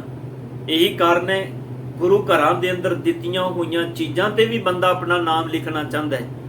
ਇਹ ਤੇ ਮਾਲਕ ਦੀ ਕਿਰਪਾ ਹੋਈ ਹੈ, ਹੁਣ ਅਸੀਂ ਥੋੜਾ ਜਿਹਾ ਚੇਂਜ ਹੋ ਗਏ ਹਾਂ, ਨਹੀਂ ਤੇ ਸੱਚ ਵਿੱਚ ਪੱਖਾ ਦਿੱਤਾ ਤੇ ਉਹਦੇ ਤੇ ਵੀ ਲਿਖਿਆ ਹੁੰਦਾ ਸੀ। ਖਿਆਲ ਕਰਿਓ, ਜੇ ਕੋਈ ਹੋਰ ਵਸਤੂ ਦਿੱਤੀ ਤੇ ਉਹਦੇ ਤੇ ਵੀ ਲਿਖਿਆ ਹੁੰਦਾ ਸੀ ਵੀ ਨਾਮ ਲਿਖ ਦਿਓ ਵੀ ਫਲਾਣੇ ਬੰਦੇ ਦੇ ਨਿਮਿਤ ਦਿੱਤਾ ਹੈ। ਪਰ ਸਤਿਗੁਰ ਕਹਿੰਦੇ ਨੇ ਤੇਰੀ ਹਸਤੀ ਕੀ ਹੈ ਦੇਣ ਦੀ, ਤੂੰ ਤੇ ਕੁਝ ਲੈ ਕੇ ਆਇਆ ਹੀ ਨਹੀਂ, ਨਾ ਤੂੰ ਕੁਝ ਲੈ ਕੇ ਆਇਆ, ਨਾ ਤੂੰ ਕੁਝ ਲੈ ਕੇ ਜਾਣਾ, ਤੂੰ ਤੇ ਕੁਦਰਤ ਦੀਆਂ ਰੱਬ ਦੀਆਂ ਦਿੱਤੀਆਂ ਦਾਤਾਂ ਵਰਤ ਰਿਹਾ। ਫੇਰ ਕੇ ਅੱਗੇ ਰੱਖੀ ਹੈ ਜਿਤ ਦਿਸੈ ਦਰਬਾਰ। ਮੂੰਹੋਂ ਕੇ ਬੋਲਣ ਬੋਲੀ ਹੈ ਸਤਿਗੁਰ, ਮੈਂ ਮੂੰਹੋਂ ਕਿਹੜੇ ਬਚਨ ਬੋਲਾਂ, ਜਿਤ ਸੁਣ ਧਰੇ ਪਿਆਰ, ਜਿਨ੍ਹਾਂ ਨੂੰ ਸੁਣ ਕੇ ਸਤਿਗੁਰ ਮੇਰਾ ਤੁਹਾਡੇ ਨਾਲ ਪਿਆਰ ਬਣ ਜਾਏ। ਫਿਰ ਪਾਤਸ਼ਾਹ ਕਹਿੰਦੇ ਨੇ ਆ ਮੈਂ ਤੈਨੂੰ ਦੱਸਾਂ, ਅੰਮ੍ਰਿਤ ਵੇਲਾ ਸਚ ਨਾਮ। ਪਾਤਸ਼ਾਹ ਕਹਿੰਦੇ ਨੇ ਅੰਮ੍ਰਿਤ ਵੇਲੇ ਉਸ ਸੱਚੇ ਨਾਮ, ਸੱਚੇ ਮਾਲਕ ਦੀਆਂ ਵਡਿਆਈਆਂ ਕਰ। ਅੰਮ੍ਰਿਤ ਵੇਲਾ ਸਚ ਨਾਮ ਵਡਿਆਈ ਵਿਚਾਰ। ਅੰਮ੍ਰਿਤ ਵੇਲੇ ਉਸ ਪਰਮਾਤਮਾ ਦੇ ਸੱਚੇ ਨਾਮ ਦੀਆਂ ਵਡਿਆਈਆਂ ਦੀਆਂ ਵਿਚਾਰਾਂ ਕਰ, ਉਹਦੇ ਗੁਣਾਂ ਨੂੰ ਸਮਝ। ਅੰਮ੍ਰਿਤ ਵੇਲੇ ਉੱਠ ਕੇ ਧਿਆਨ ਦੇਣਾ। ਇੱਥੇ ਇੱਕ ਗੱਲ ਇਹ ਵਾਰ-ਵਾਰ ਕਹੀ ਜਾਂਦੀ ਹੈ ਕਿ ਉਹ ਵੇਲਾ ਅੰਮ੍ਰਿਤ ਹੈ ਜਿਸ ਵੇਲੇ ਅਸੀਂ ਪਰਮਾਤਮਾ ਦੀ ਵਡਿਆਈ ਉਸਤਤ ਕਰ ਲਈਏ। ਆਪਣੇ ਆਪ ਵਿੱਚ ਵੇਲਾ ਅੰਮ੍ਰਿਤ ਨਹੀਂ ਹੈ। ਅਸਲ ਵਿੱਚ ਵੇਲਾ ਅੰਮ੍ਰਿਤ ਉਹ ਹੈ ਜਦੋਂ ਅਸੀਂ ਜਿਸ ਵੇਲੇ ਰੱਬ ਦੇ ਗੁਣ ਗਾਈਏ। ਸਾਧ ਸੰਗਤ ਦਾ ਸ਼ਾਮ ਦਾ ਸਮਾਂ ਹੈ, ਆਪਾਂ ਰੱਬ ਦੀ ਵਡਿਆਈ ਕਰ ਰਹੇ ਹਾਂ, ਅੰਮ੍ਰਿਤ ਵੇਲਾ ਹੈ। ਪਰ ਇਸ ਗੱਲ ਨੂੰ ਸੱਚ ਹੈ ਵੀ ਤੁਸੀਂ ਜਦੋਂ ਗੁਣ ਗਾਓ ਰੱਬ ਦੇ, ਉਹ ਵੇਲਾ ਅੰਮ੍ਰਿਤ ਹੈ। ਸਭ ਉਸ ਵੇਲੇ ਦੇ ਅੰਦਰ ਅੰਮ੍ਰਿਤ ਵਰਤ ਰਿਹਾ, ਪਰ ਅਸੀਂ ਅੰਮ੍ਰਿਤ ਵੇਲੇ ਦਾ ਖੰਡਨ ਨਾ ਕਰੀਏ। ਧਿਆਨ ਦੇਣਾ, ਅੰਮ੍ਰਿਤ ਵੇਲਾ ਤੇ ਉਹ ਦਾਤ ਹੈ ਗੁਰੂ ਦੀ। ਮੈਂ ਕਹਿੰਦਾ ਗੁਰੂ ਨਾਨਕ ਸਾਹਿਬ ਪਾਤਸ਼ਾਹ ਜੀ ਨੇ ਕਿਰਪਾ ਕਰਕੇ ਸਾਨੂੰ ਇਹ ਨਵਾਂ ਡਿਕਸ਼ਨਰੀ ਦੇ ਅੰਦਰ ਵਰਡ ਦਿੱਤਾ ਹੈ ਅੰਮ੍ਰਿਤ ਵੇਲਾ। ਨਹੀਂ ਤੇ ਖਿਆਲ ਕਰਿਓ, ਇਸ ਸਮੇਂ ਨੂੰ ਲੋਕ ਪ੍ਰਭਾਤੀ ਕਹਿੰਦੇ ਸਨ। ਅੰਮ੍ਰਿਤ ਵੇਲਾ ਸ਼ਬਦ ਧੰਨ ਗੁਰੂ ਨਾਨਕ ਪਾਤਸ਼ਾਹ ਜੀ ਦੀ ਆਪਣੀ ਘਾੜਤ ਹੈ। ਸਭ ਕਹਿੰਦੇ ਨੇ ਇਸ ਵੇਲੇ ਧਿਆਨ ਦੇਣਾ, ਇਸ ਵੇਲੇ ਤੇ ਜਿਹੜੇ ਸਾਰੀ ਰਾਤ ਕੁਕਰਮ ਕਰਨ ਵਾਲੇ ਨੇ ਉਹ ਵੀ ਗੂੜੀ ਨੀਂਦ ਸੋ ਜਾਂਦੇ ਨੇ। ਮੈਂ ਕਹਿੰਦਾ ਹਸਪਤਾਲਾਂ ਦੇ ਅੰਦਰ ਸਾਰੀ ਰਾਤ ਹਾਏ ਹਾਏ ਕਰਨ ਵਾਲਾ ਮਰੀਜ਼ ਉਹ ਵੀ ਅੰਮ੍ਰਿਤ ਵੇਲੇ ਨੀਂਦ ਦੀ ਆਗੋਸ਼ ਵਿੱਚ ਸੋ ਜਾਂਦਾ ਹੈ। ਗੁਰੂ ਨਾਨਕ ਪਾਤਸ਼ਾਹ ਕਹਿੰਦੇ ਨੇ ਇਸ ਸਮੇਂ ਦੇ ਅੰਦਰ ਉੱਠ, ਇਹ ਪੂਰਨ ਖਿੜਾਓ ਦਾ ਸਮਾਂ ਹੈ, ਤੇਰਾ ਮਨ ਖਿੰਡੇ ਨਾ, ਰੱਬ ਦੀਆਂ ਦਿੱਤੀਆਂ ਹੋਈਆਂ ਗੁਣਾਂ, ਉਹਦੀਆਂ ਦਾਤਾਂ, ਉਹਦੇ ਅੰਮ੍ਰਿਤ ਗੁਣਾਂ ਦੀਆਂ ਵਡਿਆਈਆਂ ਦੀ ਵਿਚਾਰ ਕਰ, ਆਪਣੇ ਅੰਤਰਾਤਮੇ ਚਿੰਤਨ ਕਰ ਉਹਦੇ ਗੁਣਾਂ ਦਾ। ਅੰਮ੍ਰਿਤ ਵੇਲਾ ਸਚ ਨਾਉ ਵਡਿਆਈ ਵਿਚਾਰ, ਕਰਮੀ ਆਵੇ ਕਪੜਾ। ਫਿਰ ਹੋਏਗਾ ਕਿ ਸਭ ਕਹਿੰਦੇ ਨੇ ਤੈਨੂੰ ਉਹਦੇ ਦਰ ਤੋਂ ਬਖਸ਼ਿਸ਼ ਰੂਪੀ ਕਪੜਾ ਮਿਲੇਗਾ। ਕਰਮੀ ਦਾ ਭਾਵੇਂ ਕਰਮ, ਬਖਸ਼ਿਸ਼, ਉਹਦੇ ਇੱਕ ਦਰ ਤੋਂ ਤੈਨੂੰ ਬਖਸ਼ਿਸ਼ ਰੂਪੀ ਕਪੜਾ ਮਿਲੇਗਾ। ਕਰਮੀ ਆਵੇ ਕਪੜਾ ਨਦਰੀ ਮੋਖ ਦੁਆਰ, ਉਹਦੀ ਨਦਰ ਤੇਰੇ ਤੇ ਹੋ ਜਾਏਗੀ। ਜਦੋਂ ਦੀ ਨਦਰ ਤੇਰੇ ਤੇ ਹੋਗੀ ਤੇ ਸਭ ਕਹਿੰਦੇ ਨੇ ਤੂੰ ਮੁਕਤ ਹੋ ਜਾਏਗਾ। ਗੁਰਮਤ ਨੇ ਮਰਨ ਤੋਂ ਬਾਅਦ ਵਾਲੀ ਮੁਕਤੀ ਪ੍ਰਵਾਨ ਨਹੀਂ ਕੀਤੀ। ਸਾਧ ਸੰਗਤ ਇਸ ਗੱਲ ਨੂੰ ਧਿਆਨ ਵਿੱਚ ਰੱਖੀਏ। ਇਹ ਸਤਿਗੁਰ ਤੇ ਕਹਿੰਦੇ ਨੇ ਤੂੰ ਜੀਂਦਿਆਂ ਜੀ ਸਤਿਗੁਰ ਦੇ ਉਪਦੇਸ਼ ਨਾਲ ਜੁੜ ਕੇ ਮੁਕਤ ਹੋਣਾ ਹੈ। ਤੇਰੀ ਮੁਕਤੀ ਜੀਂਦੇ ਜੀ ਹੈ। ਗੁਰੂ ਦੇ ਸ਼ਬਦ ਨਾਲ ਜੁੜ ਕੇ ਆਪਣੇ ਮਨ ਨੂੰ ਸਾਧ ਕੇ ਗੁਰੂ ਦੇ ਹੁਕਮ ਵਿੱਚ ਜੀਣਾ ਤੇਰੇ ਜੀਵਨ ਦੀ ਮੁਕਤੀ ਹੈ। ਤਾਂ ਹੀ ਗੁਰੂ ਨਾਨਕ ਸਾਹਿਬ ਕਹਿੰਦੇ ਨੇ ਜਦੋਂ ਗੁਰੂ ਦੇ ਦਰ ਤੋਂ ਤੈਨੂੰ ਬਖਸ਼ਿਸ਼ ਰੂਪੀ ਕਪੜਾ ਮਿਲੇਗਾ, ਉਹ ਬਖਸ਼ਿਸ਼ ਰੂਪੀ ਕਪੜਾ ਗੁਰੂ ਦੀ ਨਦਰ ਹੈ ਤੇਰੇ ਤੇ। ਜੇ ਕੋਈ ਅੰਮ੍ਰਿਤ ਵੇਲੇ ਉੱਠ ਕੇ ਮਾਲਕ ਦਾ ਨਾਮ ਜਪ ਰਿਹਾ, ਅੰਮ੍ਰਿਤ ਵੇਲਾ ਗੁਰੂ ਦੀ ਬਖਸ਼ਿਸ਼ ਹੈ। ਧਿਆਨ ਦੇਣਾ, ਸਮਾਂ ਆਪਣੇ ਆਪ ਵਿੱਚ ਕਦੀ ਅੰਮ੍ਰਿਤ ਨਹੀਂ ਹੁੰਦਾ। ਮੈਂ ਫਿਰ ਬੇਨਤੀ ਕਰਦੇ ਹਾਂ, ਪਰ ਅੰਮ੍ਰਿਤ ਵੇਲੇ ਦੀ ਆਪਣੀ ਇੱਕ ਵਡਿਆਈ ਹੈ।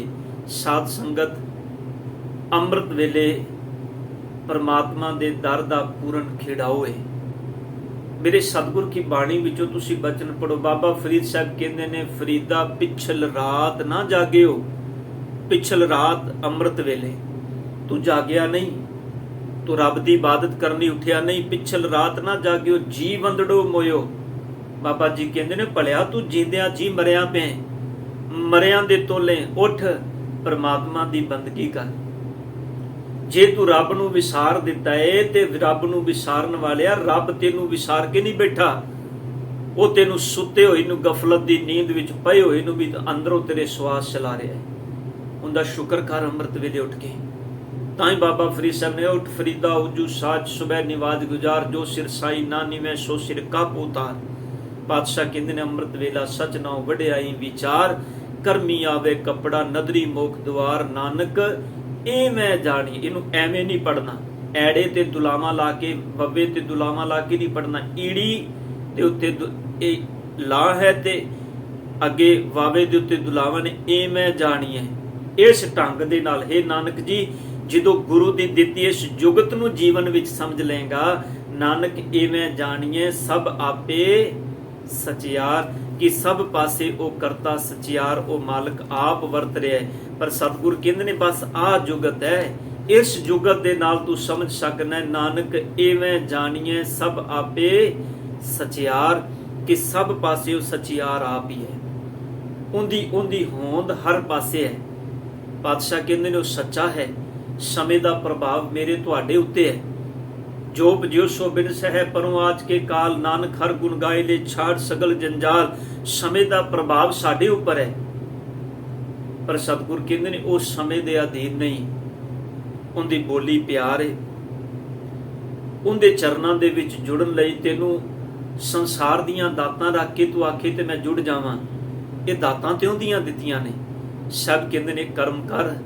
ਇਹਨਾਂ ਦਿੱਤੀਆਂ ਦਾਤਾਂ ਤੋਂ ਉੱਪਰ ਉੱਠ ਕੇ ਨਾ, ਅੰਮ੍ਰਿਤ ਵੇਲੇ ਉੱਠ ਕੇ ਕਰਤੇ ਦੀ ਵਡਿਆਈ, ਉਹਦੇ ਗੁਣਾਂ ਨੂੰ ਸਮਝ, ਉਹਦੇ ਗੁਣਾਂ ਨੂੰ ਸਮਝਣਾ, ਫਿਰ ਤੈਨੂੰ ਉਹਦੇ ਦਰ ਤੋਂ ਬਖਸ਼ਿਸ਼ ਰੂਪੀ ਕਪੜਾ ਮਿਲੇਗਾ। ਤੇਰਾ ਅੰਦਰ ਇਹਨਾਂ ਬੰਧਨਾਂ ਤੋਂ ਮੁਕਤ ਹੋ ਕੇ ਤੂੰ ਮੋਖ ਨੂੰ ਪ੍ਰਾਪਤ ਕਰ ਲਏਗਾ। ਤੇਰੇ ਅੰਦਰ ਕੋਈ ਡੁਐਲਿਟੀ, ਕੋਈ ਭਰਮ ਨਹੀਂ ਰਹੇਗਾ, ਕੋਈ ਦੁਬਿਧਾ ਨਹੀਂ ਰਹੇਗੀ। ਤੇ ਸਤਿਗੁਰ ਕਹਿੰਦੇ ਨੇ ਇਹੀ ਜੁਗਤ ਹੈ ਉਸ ਸਚਿਆਰ ਦੇ ਨਾਲ ਮਿਲਣ ਦੀ। ਨਾਨਕ ਇਵੇਂ ਜਾਣੀਏ ਸਭ ਆਪੇ ਸਚਿਆਰ। ਇਸ ਢੰਗ ਨਾਲ ਤੂੰ ਜਾਣ ਲਏਗਾ ਕਿ ਸਭ ਪਸਾਰੇ ਦੇ ਵਿੱਚ ਉਹ ਸਚਿਆਰ ਕਰਤੇ ਦਾ ਹੁਕਮ ਵਰਤਦਾ ਹੈ। ਸਭ ਪਾਸੇ ਉਹ ਆਪ ਹੀ ਵਰਤ ਰਿਹਾ ਹੈ। ਸਤਿਗੁਰ ਕਿਰਪਾ ਕਰਨ, ਇਹਨਾਂ ਅੰਮ੍ਰਿਤ ਬਚਨਾਂ ਨੂੰ ਸਮਝਣ ਦੀ ਦਾਤ ਆਪਣੇ ਚਰਨਾਂ ਵਿੱਚੋਂ ਬਖਸ਼ ਦੇਣ। ਸਾਧ ਸੰਗਤ ਹੋਈਆਂ ਗਲਤੀਆਂ ਬਖਸ਼ ਲੈਣੀਆਂ ਜੀ। ਵਾਹਿਗੁਰੂ ਜੀ ਕਾ ਖਾਲਸਾ, ਵਾਹਿਗੁਰੂ ਜੀ ਕੀ ਫਤਿਹ।